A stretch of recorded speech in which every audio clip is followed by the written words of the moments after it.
tool to grow them where they need to be and grow, and you'll be able to channel that. So if you're still the dominant parent and you have an S child, which is the reserved and people-oriented child, some of the tips we want to give you, is lead with a slower, friendlier pace. You just don't want to go charge in. Lower your voice a little bit. Be a little sweeter. Be a little softer. Be a little more calming.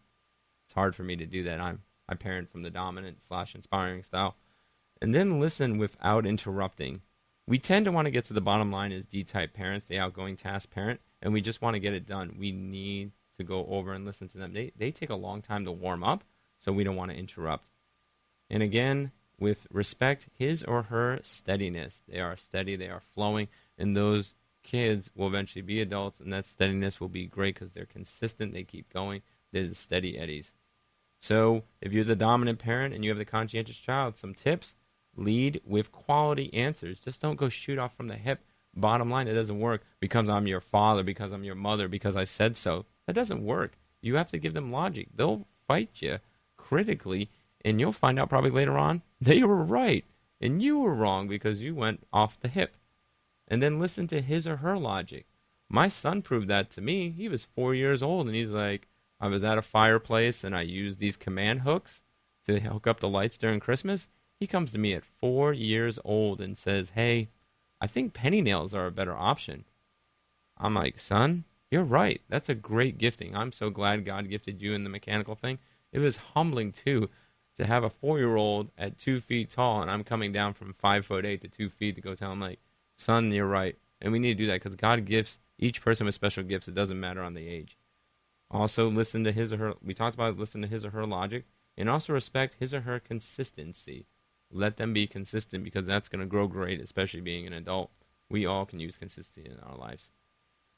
Now let's go, if you're the I parent, we want to remember that you tend to be very social and people-oriented. So if you have that D-type child, lead with flexible options. Give them the flexibility to go over and give a little leeway. Listen for his or her motivation because they are motivated to get things done, and respect his or her vision. Even as small of a child, they can have a vision to go over and have like the kingdom of stuffed animals. And if that's their vision, we should respect their vision. If you're an I parent and you're parenting an I child, listen with enthusiasm. They love enthusiasm. Like, yeah, get engaged. And then listen so he or she can talk because they'll love to talk. And if they're a higher I than you, they'll talk more than you. And then also respect his or her love for people. They love people, give them that chance. You can't just have them come in the house after they're in school for 7 hours all day and do homework. They want to be with people. They want to have fun. So give them a little bit of time to go have that fun and then come and do their homework. Inch by inch is a cinch. If you give them do their homework in 15 to 30-minute increments and they're able to do it throughout the day, or if they have a flexible deadline but you keep enforcing they can continue to do that, they'll thrive in that. Now, if you're an I parent and you have the S child, you want to lead with warm and friendly conversations, not go over that intense. Listen for his or her responses. Again, it takes a while for him or her to warm up. And then respect his or her slower pace. Because, again, they're probably thinking it through more. They're a little bit slower. And if we respect that, they'll go over and engage with us more. And then if you're the I parent and you have the C child, some of the tips that we want to give is lead with credible follow-through. You got to commit to your promises. Like I said, my kids will keep that to the T. They have a little bit of C in them. When I give a promise, you got to do credible follow-through. If you're saying, hey, you're going to go do something, do it. And if you can't go over and do it, go over and keep that commitment or readjust that commitment to go and do it. Listen for his or her expectations and honor that. And as they get older, you can give them more authority in their expectations. And then respect his or her thinking and processing ability. They might take a while to go over and process it, but when they do, they're probably right. Especially if they know anything about finances, invest with them. Because they'll be the adult that gets the escrow, the dividends, and they'll be the investor. Now, if you're the S parent, you tend to be very dependable and you care about the feelings of others. So if you have a dominant child, which is going to be totally opposite of this, you want to lead showing your purpose. You want to listen for his or her decisions. Again, they're going to want to make decisions. So if you can give them authority to make little decisions, that's going to be great. And as they get older, let them make bigger decisions. Respect his or her problem-solving ability. They can solve problems so quick. It might not be the thorough way, but if you need something to get done fast, they'll solve it. Now, if you're the S parent and the I child, what the I child needs is lead with focus towards action. Don't go over and just focus. You got to actually go towards action. Listen to his or her stories for feelings, what they're feeling. They want you to know how they feel and think. And then respect his or her enthusiasm. Love on it. It probably will drain you, but go over and respect it and visit it. You don't need to live there. Now, as parent and as child, lead by using your gentleness, which that's going to be easy for you. And then listen and affirm him or her with words of kindness. This is just probably going to be natural for you. And then also respect his or her thoughtfulness. And again, if you're the same styles, you're going to resonate, and that's going to be easy parenting. As we're more different on the chart, then it's going to be harder. Now, the S parent to the C child, lead him with his or her with validation. Give them validation in their thoughts. Listen and encourage him or her because, again, their encouragement keeps them going. And then respect his or her conscientiousness. And we'll get into that later. Big words for a high I like myself. And then the C parent.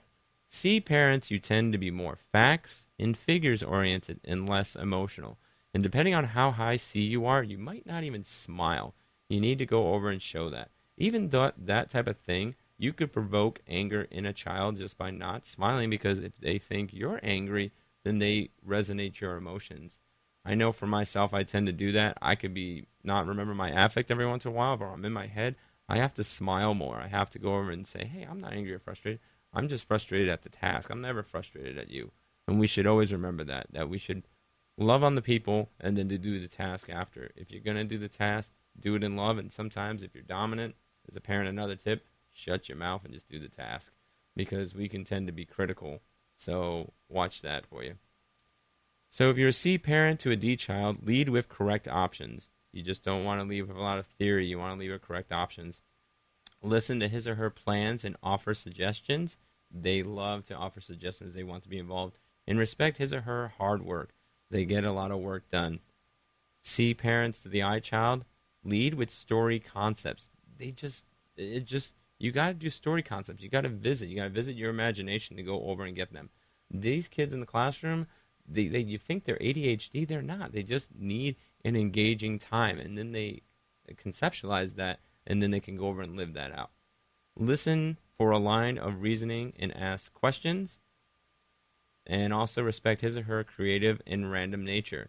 They're going to have a random nature. They're going to be very creative. They're going to go shoot. You know, if they're shooting and they're doing something wrong, like, hey, I randomly crossed the street when a car's coming, okay, that needs to be disciplined. I want them to thrive in life and not die. But if they have a random nature, like, hey, I want to go try this new thing, sometimes you got to do that. Sometimes you got to let them go beat a couch. If you have an old couch, let them go beat it if it's random nature, as long as it's safe, you know. C parents to S children, lead with encouragement, continue to encourage them. Listen for signs of fears or struggles. You really need to listen to them. And I'm sorry for hitting the mic, folks, so hopefully I didn't hurt your ears too much. And then respect his or her calmness and steadiness. Now, if you're the C parent and the C child, lead by your example, by you stepping up first. And then listen for the larger idea or perspective. They like to go, you want to go engage with them and get to that larger idea and perspective. And then respect his or her carefulness. They might take a while to go execute on something. They want to be careful. They want to be cautious. They want to be safe. They want to be thorough. We all need to visit the other areas. Like the C's need to be more I and be a little more fun and a little more engaging and to try something. And the dominant children need to be more sweet and sensitive. We need to visit those places. God did not make us wrong. We need to learn to visit those places. So we need to learn to lead our children well, listen to our children well, and even respect them. It doesn't matter on their side. They're image bearers of God, and we need to go over and do that on a daily basis. So a few more things in a little bit, and I won't be sharing this all. You'll have to come out to our class June 18th at 1 p.m. to 5 p.m. at the Forgies Forza. It's $60. You will get 4 hours of fun, excitement, information. You'll get the book to go over and take home. You can go over and schedule us with consultations and workshops, and you'll be able to have a firm understanding walking this out and actually living this out. So we might have time to understand two of the types. So we'll get into the dominant and we'll get into the conscientious. So the dominant child's need is to be respected and followed. That's it. And then on the communication style, they're straightforward and direct. They're gifted in getting things accomplished. They're motivated by challenges and mastery. The ideal environment is opportunities to move and do, new challenges to master, fast-paced, thought-provoking, independent, and experiential. Approaches to learning, likes an agenda, offers challenges to the teachers, learns by trial and error, goal-oriented, hardworking, liking to do the things my way. On the C type, they need to be included in the process. Communication style is logical, factual, and detailed, gifted in critical thinking and analysis, motivated by knowing the task, was executed with excellence and quality, and validation for accuracy.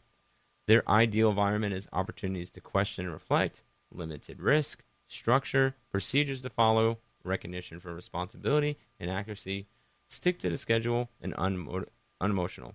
Approaches to learning, follow the structure and instructions, prefer data, cautious, objective, likes doing things the right way the first time. Let's see how much time we have left. We have about 2 minutes. Let's see if we can get through one more. Understanding the people-oriented child. Their needs is to be liked and affirmed. Their communication style is friendly and informal communication. Gifted in persuading others and excitement and enthusiasm. Motivated by image, how it will make them look, and attention. Ideal environments, opportunity to talk and interact, friendly, exciting, upbeat, new ideas, and opportunities to become personally involved, role plays.